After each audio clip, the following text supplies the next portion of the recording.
Hermanos, ¿cómo están? Espero que estén bien. El día de hoy continuamos nuestro estudio del libro de Mateo, capítulo 27, y nos vamos a ir el día de hoy al versículo 57, porque vamos a ver qué es lo que pasó después de que Jesús murió, después de que ocurrieron varias cosas increíbles, impresionantes. El velo se rasgó, la tierra tembló, las rocas se partieron en dos, y muchas cosas que pasaron que demuestra verdaderamente que el que estaba clavado en la cruz no era cualquier hombre, era el Hijo de Dios. Vamos a ver el día de hoy qué pasó cuando murió.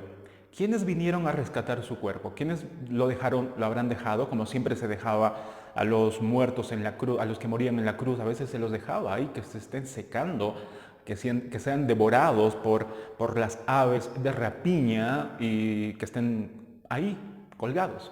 Vamos a ver si se pasó eso, no pasó eso, y quién vino a rescatar su cuerpo, a sepultar su cuerpo. ¿Habrá sido los discípulos que dijeron, jamás te abandonaremos? Lo vamos a ver el día de hoy. Así que nos vamos a ir al capítulo 27 de Mateo, versículo 57.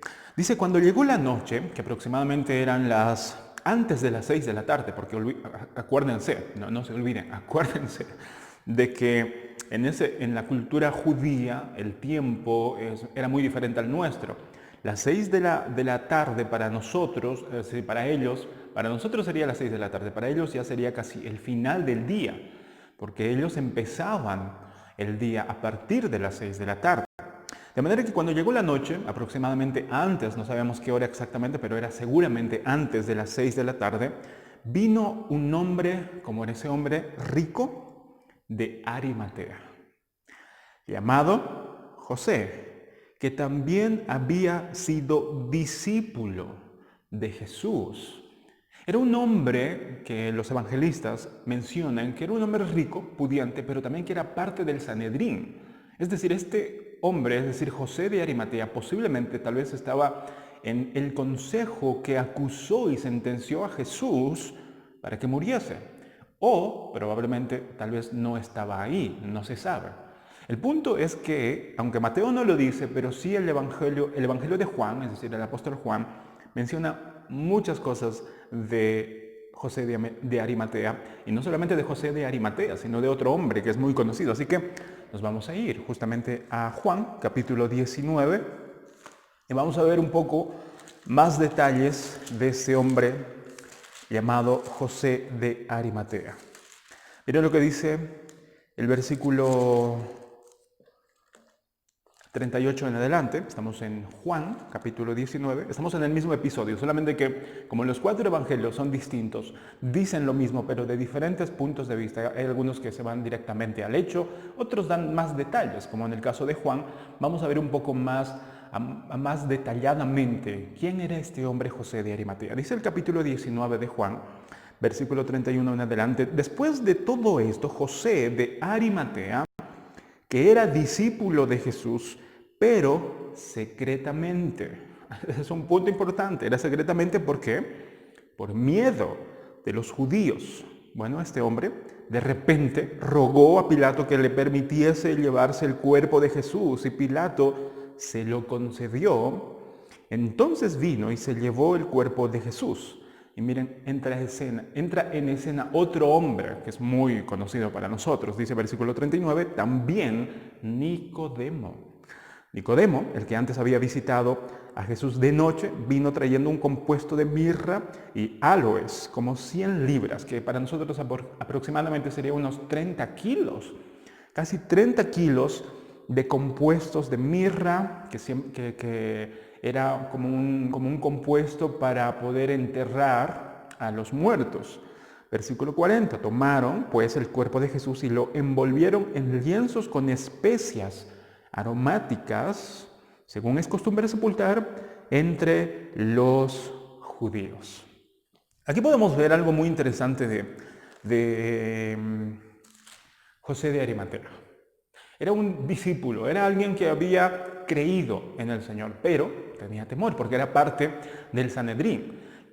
Tal vez tenía temor de poder ser rechazado por sus compañeros, los colegas, los diferentes líderes judíos, porque él era parte del liderazgo judío. y por eso posiblemente era como que seguidor, discípulo de Jesús, pero secretamente. Al igual que Nicodemo, que también era parte del Sanedrín, del cuerpo de líderes de judíos. Y es interesante cómo en ese tiempo, justo casi todo el tiempo que Jesús estaba vivo, ellos estaban con tanto temor, tenían miedo, como nos pasa muchas veces a nosotros. A veces tenemos miedo de decir que somos cristianos porque tenemos el temor de que nos rechacen, tenemos el temor tal vez de que nos critiquen, temor a perder muchas cosas, perder amistades, perder trabajos o perder cualquier otra cosa.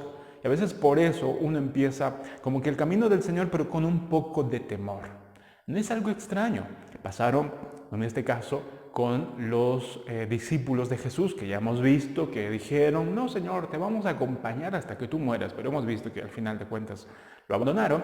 Y también aquí podemos ver a un hombre rico, de una posición muy privilegiada, que era José de Arimatea, pero también Nicodemo. Pero miren lo que pasó después de que Jesús murió. De repente ellos se envalentonaron, es decir, el tímido o el cobarde, por así decirlo, José de Arimatea, ahora, después de ver en la cruz a Cristo muerto, crucificado, de repente agarra valor, porque lo que va a hacer requiere de mucho valor, de mucho coraje. Porque lo que va a hacer no lo va a hacer en secreto, lo van a saber los demás fariseos, los demás líderes judíos, así que él tenía que empezar a poder envalentonarse y decir, voy a hacer esto, tengo que hacerlo. Y miren lo que pasó, porque lo que tenía que hacer, vuelvo a repetir, requería mucho valor. Dice el versículo 58, estamos en Mateo 27, ahora, es decir, José, fue a Pilato y pidió el cuerpo de Jesús. Generalmente a los muertos o los romanos daban el cuerpo, pero a los familiares. Pero aparentemente pareciera que José insistió tanto o también ayudó mucho la posición que tenía para que Pilato le diese y le concediese el cuerpo de Jesús. Dice, entonces Pilato mandó que se le diese el cuerpo. Y versículo 59, tomando el cuerpo lo envolvió en una sábana limpia y lo puso en su sepulcro nuevo. Aparentemente José era el dueño de un jardín cerca de donde crucificaron a Jesús y en ese jardín había un sepulcro. En ese tiempo los sepulcros eran como una cueva donde tenían que poner y ponían a los muertos. Su manera de enterrar, estaba leyendo los comentarios, era muy diferente a la nuestra. En ese tiempo acostumbraban los judíos poner en una cueva a los muertos. Primero obviamente los cubrían con lienzo, con especias aromáticas. No los momificaban como hacían los egipcios. Los egipcios generalmente a sus muertos los momificaban, por eso vemos momias, o hemos visto en algunas películas las momias, porque los egipcios tenían esa costumbre y para eso ellos dice que sacaban a los muertos el cerebro, antes de momificarlos, les sacaban el cerebro y las entrañas, seguramente para que no se pudriese. Lo sacaban y de repente hacían todo el proceso para que, sus cadáveres permanezcan con diferentes compuestos. Pero los judíos no tenían esa costumbre, de manera que simplemente seguramente lo limpiaban y en el lienzo, junto con el lienzo que lo cubrían al cadáver, también ahí estaban las especies aromáticas. Y esperaban que el muerto, el cadáver, esté en la tumba, es decir, en el sepulcro, para que todo su cuerpo se descompusiese, creo que así se dice. De manera que toda la carne, todo su cuerpo ya esté completamente descompuesto y los huesos se le ponían como en una jarra de barro, una vasija, y también se los ponía, después de muchos años, obviamente, se les ponía sus huesos en la vasija para que también esté en el sepulcro. Más o menos esa era la costumbre que tenían los judíos para sepultar a un muerto. José de Arimatea tenía un jardín, en el jardín había un sepulcro para él, un sepulcro nuevo. Dice el texto que en ese sepulcro, que seguramente costaba mucho, no todos tenían tal vez el privilegio de tener un sepulcro para uno mismo. Entonces, José lo lleva al jardín, primero lo envuelve en sábanas limpias, juntamente con las especies aromáticas, que dice en el Evangelio de Juan, y mete a Jesús en la peña. Después de hacer rodar, después de hacer rodar, dice, una gran piedra a la entrada del sepulcro se fue. Porque esa cueva tenía que ser cubierta, tenía que ser sellada, tenía que cerrarse. Y una enorme piedra cubría justamente la entrada al sepulcro. Y luego se fue José de Arimatea. Pero es algo interesante, el versículo 61, y estaban allí, dice, María Magdalena y la otra María, sentadas delante del sepulcro. Es increíble cómo estas mujeres se quedan ahí, no se van. Es decir, estas mujeres no solamente se quedaron cerca de la cruz de Cristo cuando casi todos, excepto Juan, pero la mayoría de los discípulos de Jesús lo abandonaron, pero las mujeres estaban allí. El día de ayer habíamos estado aprendiendo acerca del valor de estas mujeres y cuán importante es que nosotros en nuestras iglesias tengamos esa clase de mujeres, que estén firmes, cuando muchas veces, a veces los hombres como que uno se aleja y de repente al ver que la mujer está firme, tal vez la esposa, la madre está firme en el camino del Señor, eso ayuda para que tal vez el que se descarrió vuelva otra vez. De manera que necesitamos esa clase de mujeres. Ahora justamente estas mujeres, aquí solamente mencionan a dos, en este caso a María Magdalena y la otra María, estaban sentadas delante del sepulcro. José de Arimatea hizo lo que tenía que hacer junto con Nicodemo y se fueron. Cerraron la entrada del sepulcro con una roca y se fueron. Pero las que quedaron ahí fueron dos mujeres. Por lo menos el texto habla de que fue María Magdalena y la otra María. Probablemente María, justamente la madre de Jacobo y de José. Es increíble cómo estas mujeres se quedan hasta el final. Y nuevamente tenemos que rogar para que Dios conceda esa clase de mujeres en nuestras iglesias, en la familia, para que puedan ser fieles, para que estas mujeres no se acobarden cuando a veces, en este caso, todos los discípulos se fueron. Es algo extraordinario y agradecer al Señor por mujeres así, porque hay mujeres así en nuestras iglesias, pero también rogar para que en nuestras iglesias haya mujeres como ellas. Nos vamos a quedar aquí. El día de mañana, Dios mediante, vamos a terminar este extenso capítulo 27 que nos ha llevado casi 2 semanas. Y vamos a ver en estos versículos dos puntos que quisiera que podamos analizar y podamos rescatar de los versículos que hemos estado viendo. En primer lugar, queridos hermanos, ver al Hijo de Dios, inocente y sin pecado, cómo con tanto valor soportó el más cruel de los castigos por amor a nosotros, pecadores. Ver todo eso hace levantar con resuelta valentía a un hombre como José de Arimatea y Nicodemo, que antes el temor a ellos los hizo esconder. José de Arimatea junto con Nicodemo tal vez creían como que su fe tal vez estaba ahí, pero no era suficiente como para poder envalentonarse y estar ahí como estas mujeres.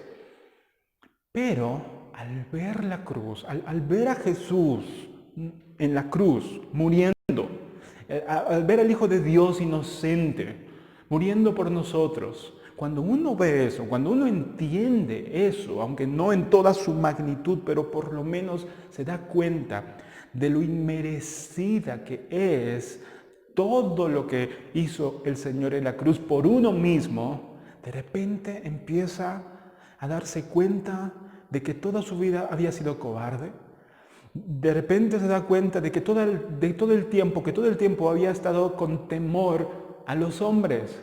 Todo el tiempo hemos tenido el miedo de desagradar a las personas, de ofender a las personas, de vivir bajo el yugo de este mundo, de los parámetros de este mundo, del ok de este mundo. Siempre buscamos la aprobación de este mundo y no queremos hacer nada para no perjudicarnos, no ofender a nadie, seguir la corriente de este mundo. Y teníamos temor Porque claro, nos subyugaba, porque aparte de todo eso, idolatrábamos. Nuestros ídolos estaban en este mundo, prácticamente era este mundo, eran las cosas de este mundo. Nuestros ídolos antes eran, no sé si el dinero, tal vez eran los placeres, tal vez era incluso nuestros propios sueños. Nosotros mismos éramos nuestros propios ídolos. Y como decía alguien, la idolatría siempre nos lleva a la esclavitud. Cada vez que nosotros idolatremos cualquier cosa o cualquier persona, eso implica esclavitud. Y por eso es que antes éramos esclavos de la aprobación de este mundo, éramos esclavos de lo que este mundo nos decía que teníamos que hacer y nosotros nos agachábamos y decíamos, ok. Este mundo decía, no seas tan cristiano, ok, ve a la iglesia, pero no seas tan radical, tranquilo, tranquilo. Y nosotros, sí, claro, porque no quiero ofenderte. Tal vez así estaban de alguna forma estos dos hombres, José de Arimatea junto con Nicodemo. Pero cuando uno ve al Cristo en la cruz, que con tanta valentía, siendo inocente, con tanto valor, soportó toda la ira de Dios por nosotros, soportó todo el dolor que es estar colgado en una cruz. Cuando uno ve eso, dice, no puedo creer cómo mi Señor, cómo el Hijo de Dios, sin tener culpa alguna, con tanto valor y con tanta valentía ocupó mi lugar. Cuando uno entiende eso, empieza a levantarse, al igual que José de Arimatea, y dice, si mi Señor ha sido valiente para soportar todo el castigo por mí, yo también quiero ser como mi Señor. Así que ya no me importa lo que este mundo diga, no me importa si voy en contra de la corriente, no me importa si por hacer lo justo y lo correcto, y no me importa si por seguir a mi Señor todos se van a venir en mi contra, no me importa. No me importa si tengo que ir donde Pilato y enfrentarme al gobernador para tener a Cristo, no me importa. No me importa si después mis colegas del Sanedrín me echen o me volteen. No me importa. He visto a alguien que me ama de verdad y he visto cómo se debe de comportar un hombre. Y nuestro Señor es un ejemplo para cada uno de nosotros en todos los aspectos, en todos los aspectos. Así que, ¿cómo podemos nosotros curar de alguna manera nuestra cobardía? Pues miremos a la cruz, miremos a Cristo, miremos cómo Él con tanto valor soportó todo por pecadores como nosotros.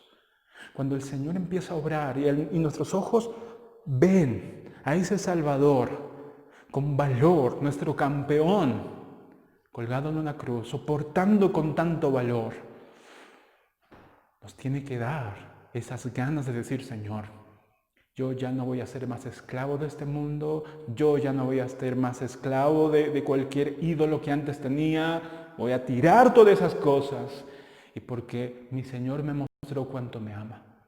Y como dice en la palabra de Dios, que el verdadero amor echa fuera todo temor. El verdadero amor, no a un ídolo, no a una persona, no a una cosa, sino a Dios mismo. Cuando uno tiene ese amor genuino, no tiene miedo a nada. Cuando uno tiene temor a Dios, deja de temer al hombre. Cuando uno honra a Dios y dice, Señor, contigo hasta el final, ayúdame a ser valiente, ayúdame a ser valiente. Ayúdame a hacer lo correcto y no a ser como Pilato, como ya hemos aprendido. Porque a veces nosotros queremos y tenemos la tentación de actuar como Pilato. Al final lavarnos las manos y decir, ok, no te voy a ofender, pueblo de este mundo.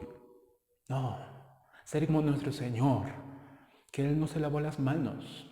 Él no se lavó las manos. Podía lavarse las manos como Pilato y dejarnos a nosotros ir perdiéndonos en el infierno, pero Él no lo hizo.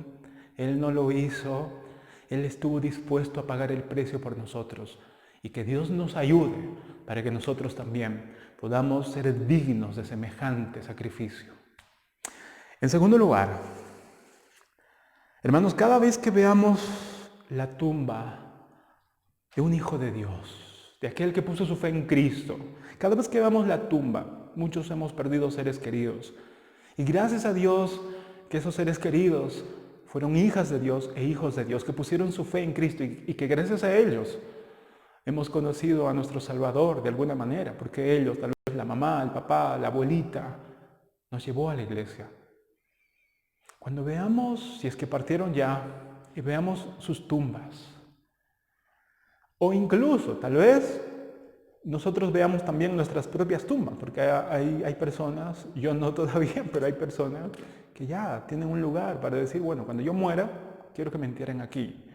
Bueno, hermanos, cada vez que nosotros veamos esas tumbas, recordemos que un día quedarán como la tumba y el sepulcro de Jesús, vacías, vacías, hermanos.